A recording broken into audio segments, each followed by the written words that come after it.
Stella Sora is a top-down light-action roguelite, and part of the core gameplay revolves around climbing the monolith in the Ascension game mode. During this ascension you will be collecting so-called potentials, which are these cards, or in other words, power-ups. At the end of the run you can then save said run and reuse that exact layout in other game modes. In fact, you don't actually have a choice, you will have to reuse those layouts, and your performance in the various endgame modes will depend on said previous runs. Because of that, it is absolutely vital to not only build the right teams, but also select the right potentials for a great performance in the various endgame modes, and also the events for that matter.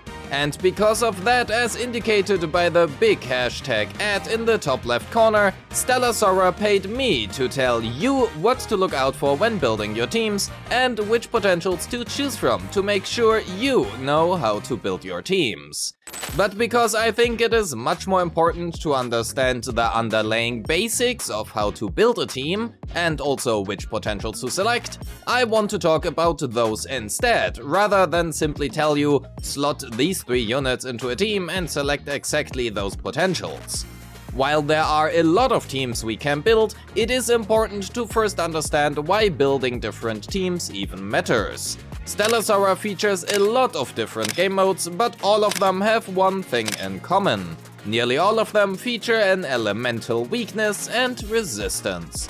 And because you will be doing less damage if the enemy is resistant to your element, and more damage if they are weak to it, who would have thought, it is also crucial to build various teams to be able to match those elemental weaknesses. A good example here would be the Menace Arena. The 6 elemental stages change daily, and if I want to tackle one of the stages that are open right now, I would ideally use Aventus or Terra Team. Actually, this is not really a choice. We are literally required to use a team with the main DPS being of the right element. There is a very popular strategy of using so-called imposter teams, where an on-element support is being used in the main slot paired with off-element trackers in the support slot, which then function as the actual DPS, but that is out of scope for this video. Knowing that, let's talk about the teams. Generally, regardless of the element, each team in Stella Sora consists of 1 DPS, that is the main tracker, and 2 supports. The Vanguard class will usually take the role of the main DPS, and support trackers the role of the, well, supports, which probably was obvious.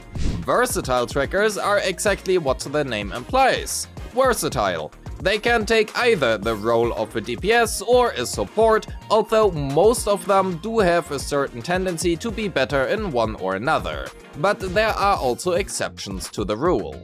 For example, within a Terramark team, Gary, who is labeled as a Vanguard, does take the role of a support, whereas Nazuna, a support, is usually played as the main DPS. Why that is, we will get to in a bit, but for now it is sufficient to know that there are exceptions to the rule. And honestly, that is great, because this allows for much more freedom and experimentation when building your teams. Because of how the elemental system works, and because not every character excels in every scenario, it can also happen that your supports might actually accidentally outdamage your main DPS. Fuyuka, for example, does need to walk up to the enemy after all to actually hit them, and Flora's butterflies, play against that. Not that I will complain though. Anyway. While it is indeed very important to make sure your main DPS matches the elemental weakness, and for versatile characters that is what I would recommend as well, supports do not necessarily need to abide by this rule. Rather, it is much more important to choose a support that also supports the team's needs. Which brings us back to the Terramark team. This team, consisting of Gary, Nazuna and Telia, and as the name implies, fully relies on exploding Terramarks.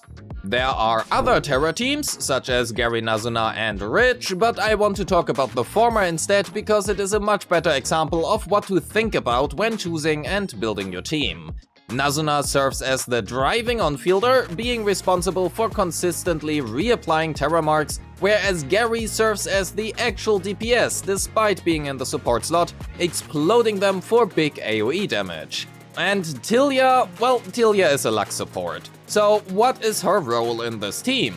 Well, aside from providing generic buffs, she features a certain potential called Blinding Beam, which increases any mark damage taken whenever Tilia inflicts a Lux mark, which she will do a lot, frankly. In combination with Nazuna's potential, Touch of Nature, which increases mark damage dealt, this results in a lot of damage for the team. This is because mark damage taken, mark damage dealt, and mark damage bonus, for example provided by emblems, are in different damage buckets and multiplicative with each other, which is also why this team can reach such atomic levels of burst. But this is also where the catch lies. Nazuna's potential here is only available when played as a main DPS, even though she is labeled as a support. Other potentials, such as Rocket Card for example, are great as well, but technically also available as a support. Which is yet another reason as to why this team is such a good example to take, as it is fantastic to show how trackers can have completely different potentials depending on whether they are played in the main or support slot. As for Gary, both her support skill and ultimate can trigger Terra Mark, and when played as a support, she also gains access to the Twilight Verdict potential, increasing her Terra damage further whenever she triggers a Terra Mark. And again, she will do that a lot. The Terra Mark team does have its drawbacks, however, and you will notice them very quickly when playing said team.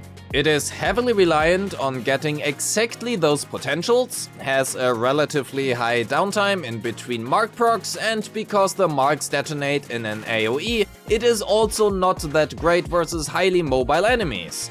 But I think it is a very cool and interesting team to talk about, as it defies the usual role setup and instead relies on a playstyle that is very different to other teams because of how the potentials are distributed within this team. It is crucial to know the strengths and weaknesses of each team and what kind of damage they rely upon. For example, basic attacks, skills, or ultimates, or also marks, to be able to then build and also choose the right potentials for maximum performance. There are a lot of teams in Stella Sora, and most of them are somewhat straightforward. We have the Fuyuka teams with Flower, Shishia, Snowish Laru, or Casimira for Ignis, Cheeto's teams with Frisia and Teresa or Iris for Aqua, the aforementioned Terra Mark team for, well, Terra, the Nazuka team with Canis and Anne for Ventus, an Umbra team with Firenze, who by the way is in the banner right now, Mystique or Coronis and Cosette, and last but not least, a Lux team with Shia, Minova and Tilia. Fuyuka relies heavily on skill damage, and supports and potentials that buff said skill damage are very good for her. There's also an ultimate damage focus build, and at least as of right now, she is also the only character in the game who can go all in on ultimate damage and still be usable. But regardless of which build you choose to go with, because some trackers, such as Shishia, who can provide rare and hence also much less diluted buffs such as crit rate and Ignis damage, are great for Fuyuka as well, and in fact Shishia is one of the best choices to go for.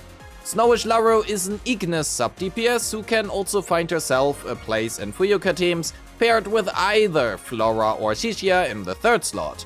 Or you can play her as a skill damage based main DPS with Flora and Shishia as supports. Although in this case you will still play her in the support slot because for some reason she does more damage in the support slot than in the main slot, even when played as a main DPS. Anyway, point being, there are many ways to mix and match various characters, and when selecting your potentials, it is always good to know where the main source of damage comes from. If your main DPS does primarily skill damage, selecting a potential that buffs auto attack damage instead might not really be the best choice. If you are looking for tracker-specific guides and how to build each of them specifically, I would personally recommend you to check out Maigi's channel. A link is also in the description. Lastly, to end this video on a good note, while chasing meta is always a thing, the most important part, for me at least, is to first of all enjoy the game. There always is a way to make basically most teams work by looking at the potentials and where their main source of damage comes from. The really only part that, at least in my opinion, is very important is to really adhere to the elemental weaknesses. Thank you so much for watching. I hope this video gave you a good direction and some insight on what to look out for when building your teams and which potentials to choose for when, well, you build your teams. And with that, I wish you a great day. Peace!